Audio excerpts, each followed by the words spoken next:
ప్రియమైన సహోదర సహోదరీమణులారా, యేసుక్రీస్తు నామములో మీ అందరికీ వందనాలు. ఈ రోజు మనం ధ్యానించబోయే దేవుని వాక్యము చాలా ప్రోత్సాహకరమైనది. మన జీవితంలో ప్రతి ఒక్కరూ ఆశీర్వాదం కోరుకుంటారు. మన పని విజయవంతం కావాలి, మన కుటుంబం సంతోషంగా ఉండాలి, మన శ్రమ ఫలించాలి. ఈ రోజు దేవుని వాక్యం మనకు ఒక గొప్ప వాగ్దానం ఇస్తుంది.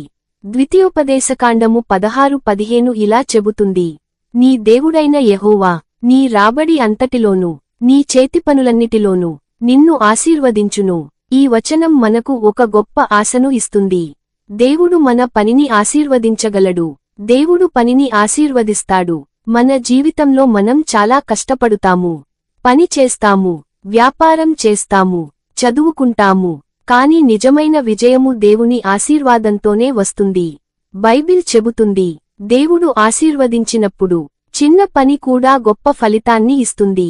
దేవుని ఆశీర్వాదం ఎలా వస్తుంది? దేవుని ఆశీర్వాదం పొందడానికి మనం కొన్ని విషయాలు చేయాలి. 1. దేవునికి భయపడాలి. 2. ఆయన వాక్యాన్ని పాటించాలి. 3. ప్రార్థన చేయాలి. 4. కృతజ్ఞతతో జీవించాలి. దేవునికి ఇష్టమైన జీవితం జీవించినప్పుడు ఆయన మన పనిని ఆశీర్వదిస్తాడు. దేవుని ఆశీర్వాదం జీవితని మార్చుతుంది. బైబిల్లో అనేక మంది దేవుని ఆశీర్వాదంతో ఎదిగారు. యోసేపు, దావీదు, అబ్రాహాము. దేవుడు వారి జీవితాలను ఆశీర్వదించాడు. అలాగే దేవుడు మీ జీవితాన్ని కూడా ఆశీర్వదించగలడు.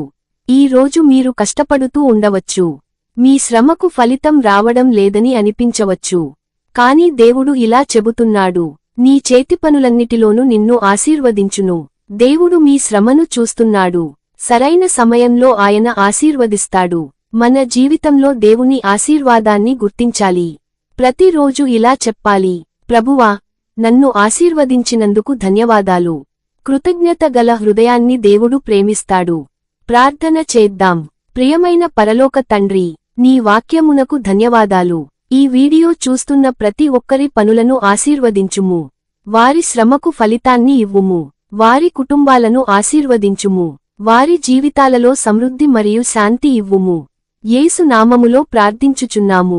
ఆమెన్. ఈ వీడియో మీకు ఆశీర్వాదంగా ఉంటే లైక్ చేయండి, షేర్ చేయండి. మరిన్ని దేవుని వాక్యాల కోసం సబ్స్క్రైబ్ చేయండి. దేవుడు మిమ్మల్ని ఆశీర్వదించుగాక.